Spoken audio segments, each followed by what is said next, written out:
Buenas tardes, amados hermanos, hermanas de nuestra congregación. Dios les bendiga. Estamos una vez más para poder alegrarle un poquito el día o la semana, porque la semana pasada pasamos de largo. Pido disculpas porque fue solamente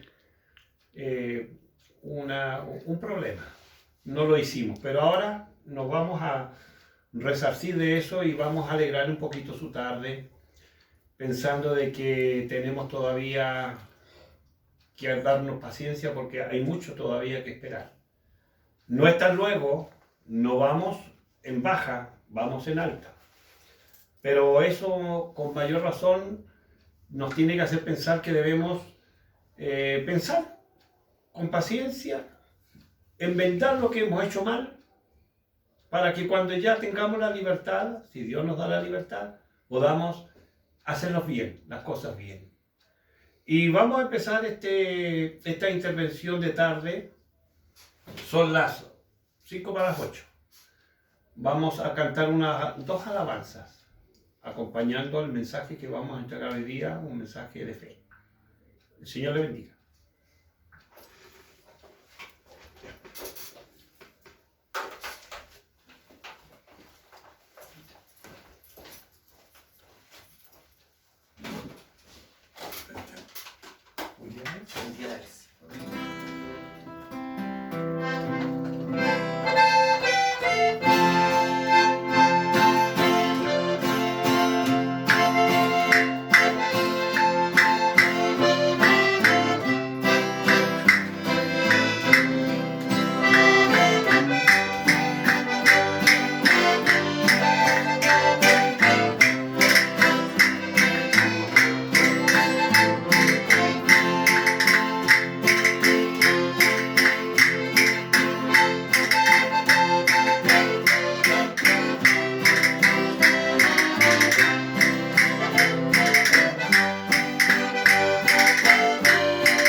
Bien, nos gusta esta canción, esta alabanza, porque ahora le tomamos motivo en realidad que estamos viviendo el día a día.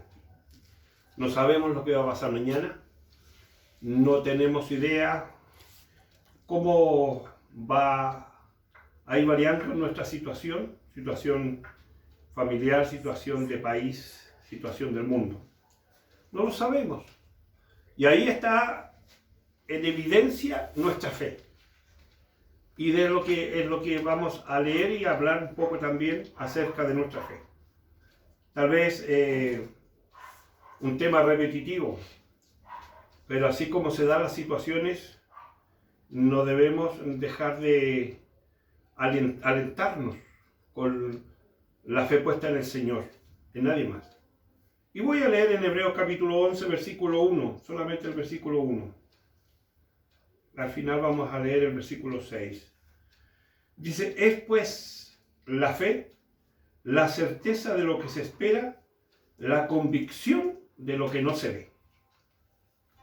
Un mensaje, como decía, muy leído, escuchado, muchas veces lo hemos escuchado, muchas veces lo hemos leído, muchas veces lo hemos analizado también, y es un versículo que nos necesita una grande interpretación, porque creo que este es el versículo más leído e interpretado por sí solo.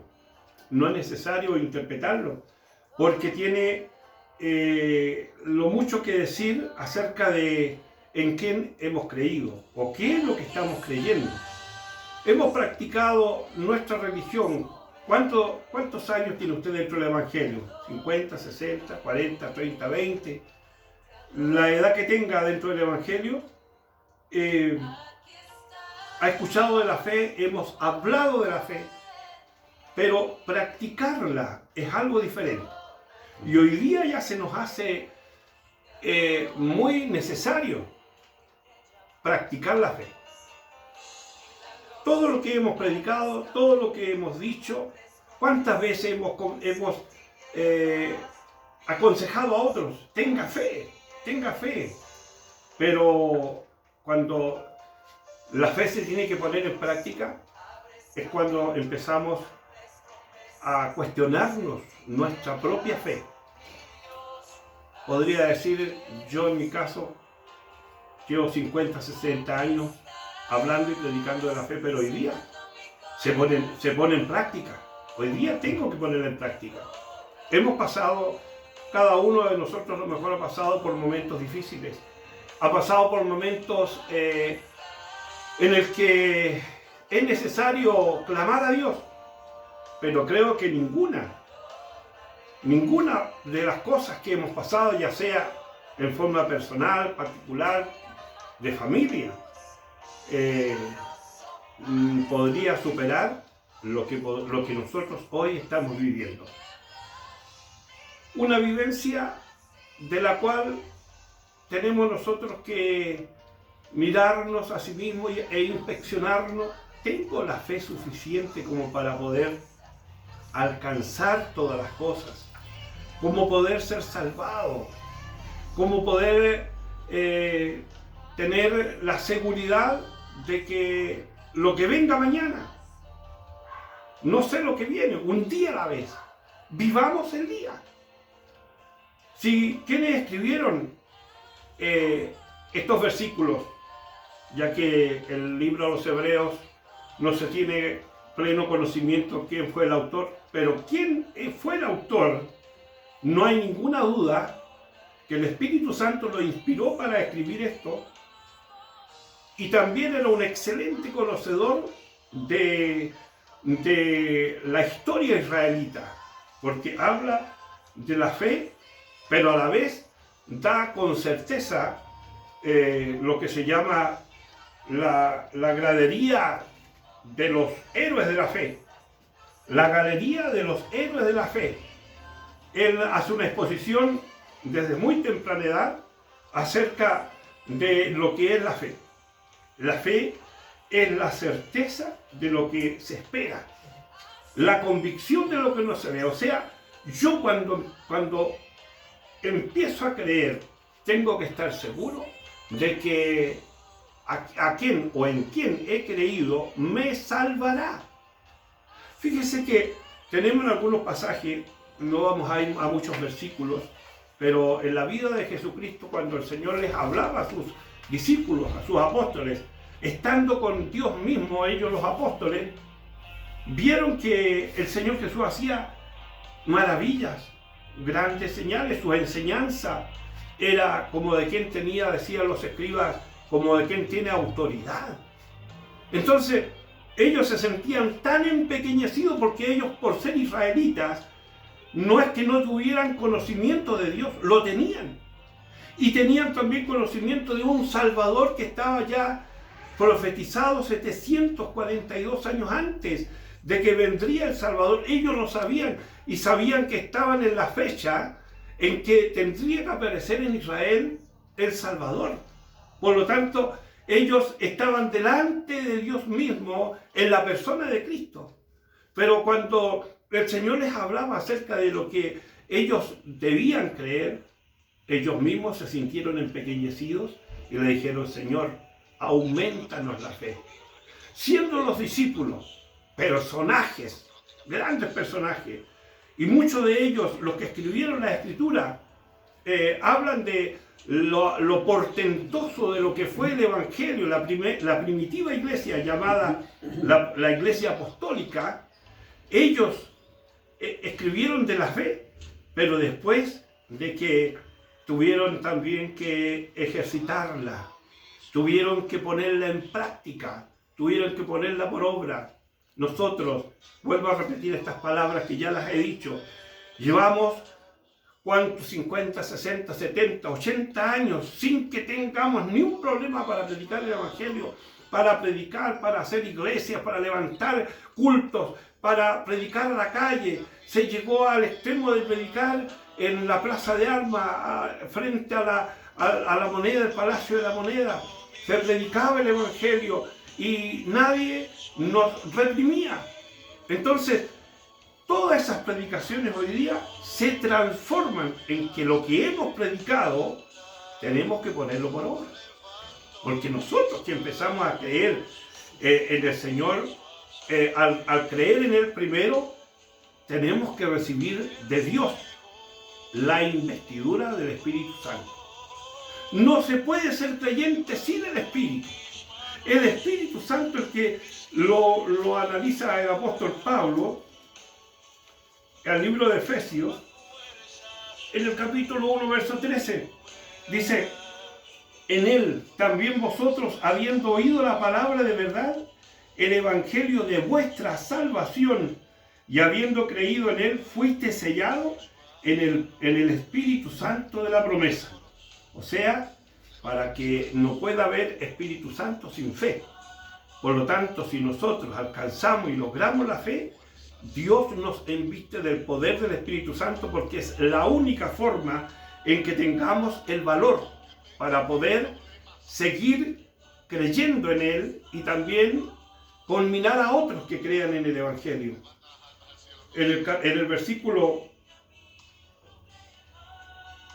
8 del capítulo 2 del mismo libro de Efesios, leemos: porque por gracia sois salvos por medio de la fe. Y esto no es de vosotros, pues es un don de Dios. Lo que intenta decir Pablo aquí es que no se puede ser salvo sin primero haber creído y sin haber recibido el Espíritu Santo. El Espíritu Santo nos selló, lo selló a usted, me selló a mí. Esta es la promesa de Cristo, pero no para salvación en este mundo. La salvación en este mundo que nosotros hoy recibimos es por regalo, es como el postre de su gran bendición. Es lo que Él nos pretende dar y nos ha dado. ¿Cuántas veces usted y yo hemos sido salvados de grandes peligros? Porque a Él le place, porque le creímos a Él y Él nos regala días de vida. No nos creamos nosotros dueños de la vida, no somos dueños de la vida. Sí somos dueños de la fe y del Espíritu Santo que el Señor ha puesto en nosotros. pero como dije, no para esta vida. La fe es para salvación, una salvación eterna, en lo que respecta entonces a nosotros en forma particular, es que cuando adquirimos fe, tenemos que estar seguros de que en quién hemos creído. Mucha gente tiene fe en los ídolos, tiene fe en los cantantes, tiene fe en los que hablan y arrastran tras de sí multitudes de personas. Pero cuando el apóstol habla de esta fe, está hablando de la fe puesta en el Señor Jesús. Dios en el Antiguo Testamento no se manifiesta, ni siquiera la palabra fe en sí en el Antiguo Testamento está escrita 2 o 3 veces nada más. Pero en el Nuevo Testamento tenemos nosotros una cantidad cercana a unas 300 y tantas veces. La palabra en sí, fe, es porque el Señor Jesús quiso imprimir en los apóstoles y en sus seguidores de que sin fe es imposible agradar a Dios. Esto lo dice en el versículo 6 de Hebreos 11.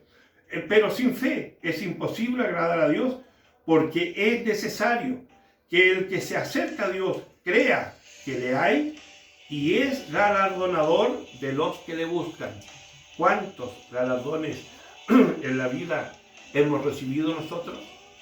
¿Cuántas veces Dios nos ha premiado, nos ha dado cosas cuando el Señor nos concede cosas? Cuando nosotros deseamos un buen trabajo, Dios nos abre puertas. Cuando nosotros deseamos un hogar donde vivir tranquilo, donde tener el amparo a la familia, Dios nos da casa. Cuando le hemos dicho, Señor, yo quiero un auto, el Señor nos da la posibilidad de tener auto. Esos son los premios que el Señor nos da por causa de nuestra fe. Por lo tanto, esas son cosas, como dije, es postre, es solamente el postre de la gran bendición que Dios nos tiene. La convicción de lo que no se ve. Debemos estar completamente seguros en quién hemos creído. Entonces, ¿por qué amedrentarnos? Un día a la vez. Mañana tendrá su propio afán. No sabemos lo que va a pasar y lo que pase o lo que ocurra, estamos conforme o debemos estar conforme a nuestra fe. Debemos estar conforme que lo que ocurra es voluntad de Dios. No es que nosotros estemos buscando el peligro.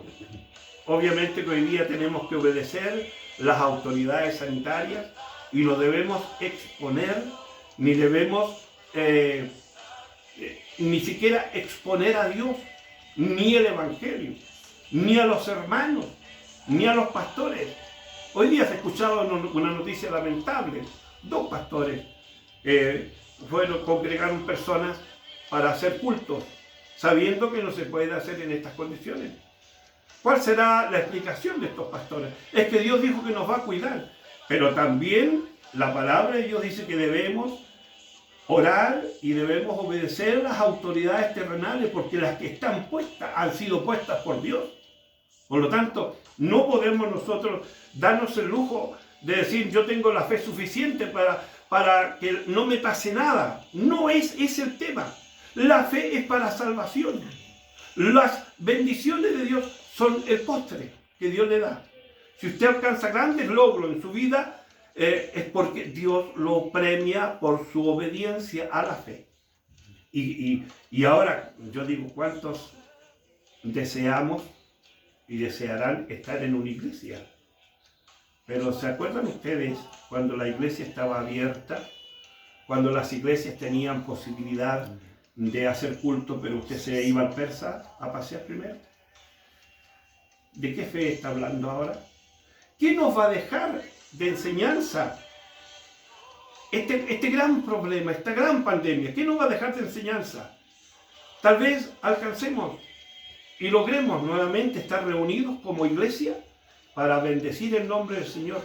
No se pierda estas bendiciones, porque de repente, de un día para otro, como a nosotros nos ha pasado, se acaba la libertad, no podemos estar reunidos, no debemos estar reunidos y por lo tanto hoy día, conforme a la fe que el Señor nos ha dado, debemos alimentarnos.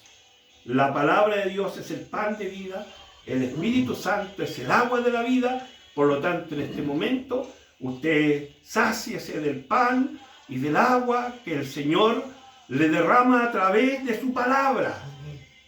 Yo no puedo, y también cambié mi presentación, ¿sabe por qué?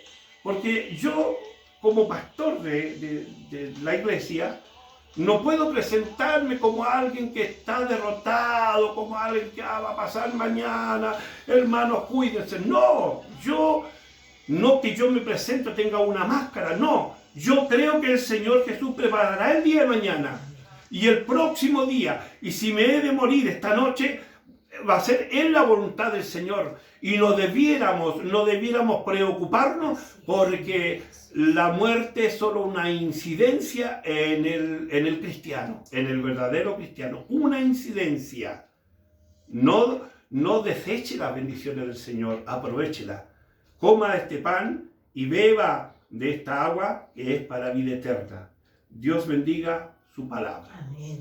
Oremos al Señor, ayúdeme a orar. Padre, en el nombre de Jesús, una vez más, hablando de tu palabra, Señor, es necesario que tengamos nosotros, Señor, esta convicción.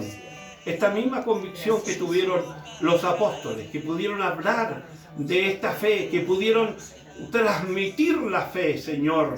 ¿Qué hemos hecho nosotros por el Evangelio? Hemos transmitido esta fe, aprovechamos los días que se nos daban y que se nos darán en el futuro, si es que hay un futuro para nosotros, de volver a predicar tu palabra en las calles, de volver a juntarnos y reunirnos como iglesia para adorar tu nombre, Señor, porque muchos desechan, Señor, pensando que tienen toda la vida para ir a un culto. Sin embargo, no piensan que esa libertad se puede terminar de la noche a la mañana. Por lo tanto, yo te pido que bendigas a nuestra congregación, bendiga a nuestros hermanos, bendiga a los niños, guárdalos, cuídalos, Señor, bendiga a nuestros ancianos, mi Dios, porque en realidad es lo que nosotros debemos hacer, es lo que sabemos hacer, orar por nuestros hermanos, porque usted lo dejó dicho, Señor, que debiéramos orar los unos por los otros. Gracias por tu palabra, bendíganos en el nombre del Padre, Hijo y Espíritu Santo. Amén. Vamos a terminar con otra alabanza.